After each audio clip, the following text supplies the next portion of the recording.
Hello दोस्तों, एक बार फिर से आप सभी को स्वागत करते हैं आपके अपने ही YouTube channel Tezpur math classes में।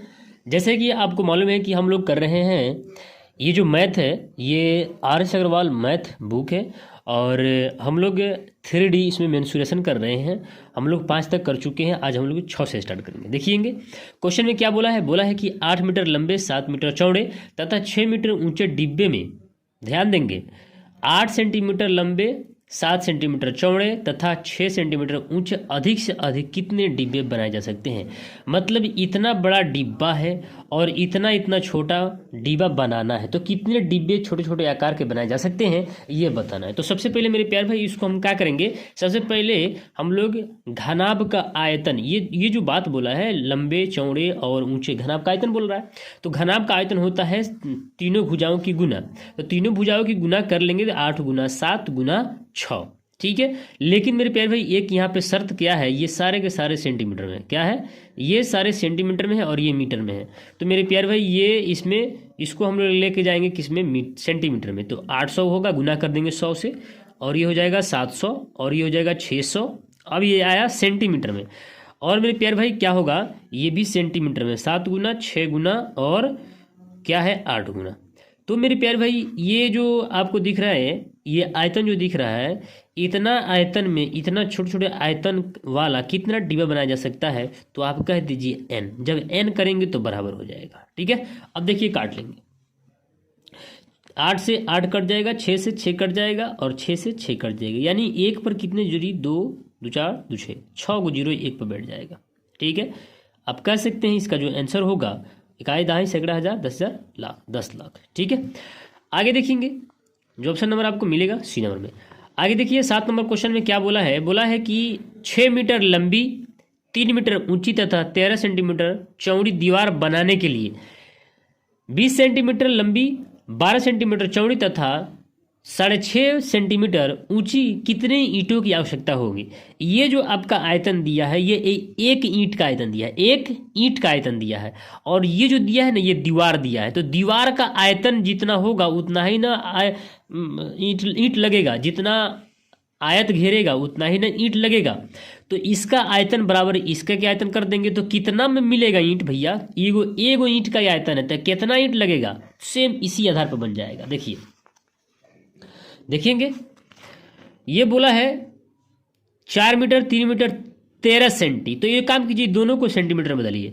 जब दोनों को हम सेंटीमीटर में बदलेंगे तो 400 होगा और ये 300 होगा, ठीक है, गुना 13 सेंटीमीटर। भाई सेंटीमीटर में इसलिए 13 आ जाएगा, ठीक है। आगे देखिए अब बोला है दीवार बनाने के लिए 20 सेंटीमीटर, ये सेंटीमीटर में है, 20 सेंटीमीटर 12 सेंटीमीटर और 6.5 सेंटीमीटर, हटा देंगे नीचे 10 आ जाएगा। अब ऐसे ये एक ईंट की बात किया है भैया मेरे, ये जो आयतन आया ये एक ईंट का, तो ऐसा ही कितना ईंट लगेगा तो बोल दीजिए n ईंट लगेगा, ठीक है। बराबर कर लीजिए, अब काट लीजिए, काटेंगे मेरे प्यारे भाई। तो यहाँ से क्या होगा, ये हो जाएगा 0 से 0 कट जाएगा, ठीक है। और मेरे प्यारे भाई यहाँ से अगर 13 5 5 हो गया और 5 दूनी 10, 1 0 और कट जाएगा, ठीक है। और ये हो जाएगा 4 तिहाई 12 और यहाँ पे 12 दिया हुआ है, ठीक है, ये दोनों कट जाएगा, ठीक है। अब देखिए मेरे प्यारे भाई क्या होगा, अब क्या होगा, अब ये होगा कि 5 दूनी 10, ये दोनों कट गया ना, यहाँ पर 1 पर 0 कितना आ जाएगा, 3 आ जाएगा, ठीक है। 1000 जो होगा इसका आंसर होगा, यानी 1000 ईंट लगने वाला है, ठीक है। आगे देखेंगे 7 नंबर क्वेश्चन, 1000 ईंट लगने वाला, ठीक है। अब आगे देखिए 8 नंबर क्वेश्चन क्या बोला है, 24 सेंटीमीटर लंबी 24 मीटर लंबी 8 मीटर ऊंची तथा 60 सेंटीमीटर ऊंची चौड़ी दीवार बनाने के लिए 24 सेंटीमीटर लंबी 12 सेंटीमीटर चौड़ी तथा 8 सेंटीमीटर ऊंची कितने ईंटें लगाई लगेंगी, जबकि दीवार के कुल आयतन का 10% भाग सीमेंट तथा रेत के मिश्रण से बना है। तो जितना एक आयतन होगा ना उस आयतन में हम 10% निकाल देंगे तो क्या निकल जाएगा, सीमेंट और रेत निकल जाएगा। अब देखिए इस क्वेश्चन में कैसे बनेगा, देखिए मेरे प्यारे भाई ये फिर सेंटीमीटर में दे दिया है। देखिए ये जो दिया है ईंट की एक आयतन सेंटीमीटर में दिया है, और दीवार का जो आयतन दिया है जो 2 यूनिट दिया है, लंबाई चौड़ाई जो दिया है, ऊंचाई वो मीटर में दिया है और इसका चौड़ाई जो सेंटीमीटर में दिया है, तो सबको सेंटीमीटर में कन्वर्ट कीजिए। तो 2400 100 से गुना करेंगे तो 800 सेंटीमीटर में आया, और ये ऑलरेडी सेंटीमीटर में है। ये है इसका 10% क्या है, सीमेंट है। तो 10% सीमेंट है तो 90% इसका क्या होगा, ईंट होगा। ठीक है, इसके बराबर कर देंगे मेरे प्यारे भाई, ये एक ईंट के बराबर कर देंगे। कितना है, ये है 24 सेंटीमीटर गुना 12 सेंटीमीटर गुना 8 सेंटीमीटर, तो कितने ईंट, तो आप कह दीजिए n ईंट, तो इतना के बराबर इतना हो जाएगा। ठीक है, 24 से 24 कट जाएगा, 100 आ गया। अब यहाँ देखिए ये हो जाएगा 12 25 60। ठीक है, 8 से 8 काट लेंगे। ठीक है, 00 से 00 काट लेंगे, 2 जीरो यहाँ बचा हुआ है, 9 5 45 पर 3 को जीरो, तो 9 5 45 और 000। देखिए ऑप्शन नंबर 8 का बी नंबर मैच किया। ठीक है, आगे देखिएगा, आगे बोला है एक घनाभ के विकर्ण की नाप 28 सेंटीमीटर तथा इसके तीनों कोरों की लंबाई का योग 44 सेंटीमीटर, इस घनाभ के संपूर्ण पृष्ठ का क्षेत्रफल कितना है ये बताना है। अब देखिए ये क्वेश्चन कैसे बनेगा, इसमें ट्विस्ट फंसा। कहने का मतलब ये है मेरे प्यारे भाई, आपको घनाभ का विकर्ण मालूम होना चाहिए, L² plus B² plus H² बराबर √ इसका हो गया, और ये हो जाएगा 28। अगर यहाँ से L² plus B² plus H² निकालते हैं तो 28 का स्क्वायर ये रूट कर जाएगा, तो ये हो जाएगा 784। 8 64 आपको मालूम होना चाहिए, आपको 50 तक स्क्वायर रूट याद होना चाहिए। अब देखिए क्या बोला है कि तीनों कोरों की लंबाई, ठीक है, तीनों कोरों की जो लंबाई का योग है वो कितना है, 44 सेंटीमीटर है। तो यहाँ से अगर मेरे प्यारे भाई इसको स्क्वायर कर लें, आपसे पूछा है संपूर्ण घनाभ के संपूर्ण पृष्ठ का क्षेत्रफल, तो संपूर्ण पृष्ठ का क्षेत्रफल क्या होता है, ये होता है L² plus B² plus H² plus 2LB plus BH plus HL होता है। ठीक है, ये होता है इसका संपूर्ण पृष्ठ क्षेत्रफल। तो मेरे प्यारे भाई यहाँ से इसको हम लोग इसको हम डील करने वाले हैं। देखिए कैसे होगा, तो यहाँ से मेरे प्यारे भाई इसको खोलते हैं, तो ये क्या हो जाएगा, L² प्लस B² होगा ना, प्लस H²। ठीक है, plus 2 into LB plus BH plus HL। ठीक है, और मेरे प्यारे भाई क्या होगा, ये हो जाएगा किसके बराबर, तो यहाँ पर हम लोग कर लेंगे 784।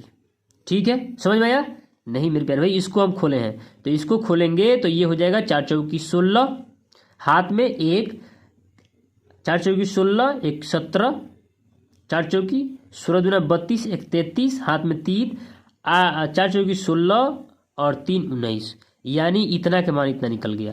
तो ये वाला मान आपके पास दिया हुआ है यहाँ पर 784 बराबर 2 इंटू प्लस कर लीजिए 2 into LB plus BH plus HL बराबर क्या होगा 1936। अब इधर ले घटा दीजिए, तो यहाँ से निकल जाएगा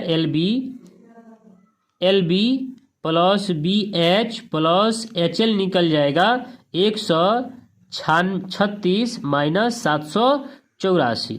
लास्ट में 2 आना चाहिए, ऑप्शन में लास्ट में 2 आना चाहिए, और ये कितना हो जाएगा 5, और ये कितना हो जाएगा 1 और 1।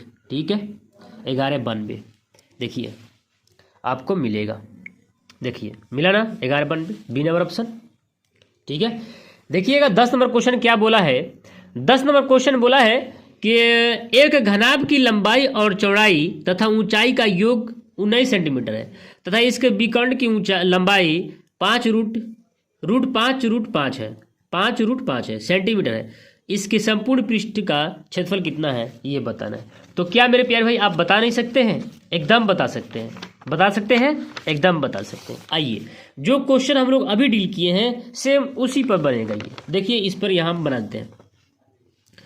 तीनों भुजा की योग कितना दिया है वो दे दिया है मेरे प्यारे भाई 19, और यहाँ पर अगर स्क्वायर कर लेंगे हम दोनों को स्क्वायर कर लें तो L² plus B² plus H² बराबर 19 का वर्गमूल कितना होता है 361। कितना होता है 361 होता है।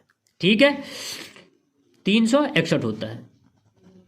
अब यहाँ देखिए बोला है विकर्ण, तो विकर्ण होता है L square plus B square plus H square का रूट अंडर, और कितना दिया है 5√5 दिया है। ये रूट इस पर कर जाएगा तो 25 सब रूट करेगा और ये 5 बाहर यानी 125 हो जाएगा। ठीक है, अब आगे देखिए इसके संपूर्ण पृष्ठ का क्षेत्रफल, तो इसको खोलिए आपको पता चल जाएगा संपूर्ण पृष्ठ का क्षेत्रफल।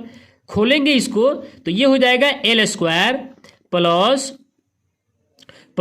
B square plus H square plus 2 into L B plus B H plus H L. ठीक है, और मेरे प्यार भाई क्या होगा, ये 361 होगा।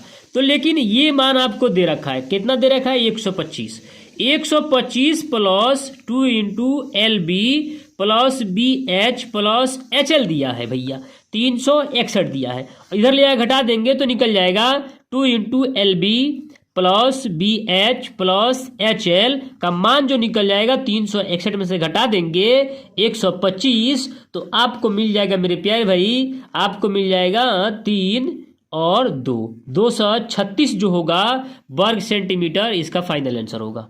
आया बात समझ में, जो आंसर आपको मिल जाएगा सी में।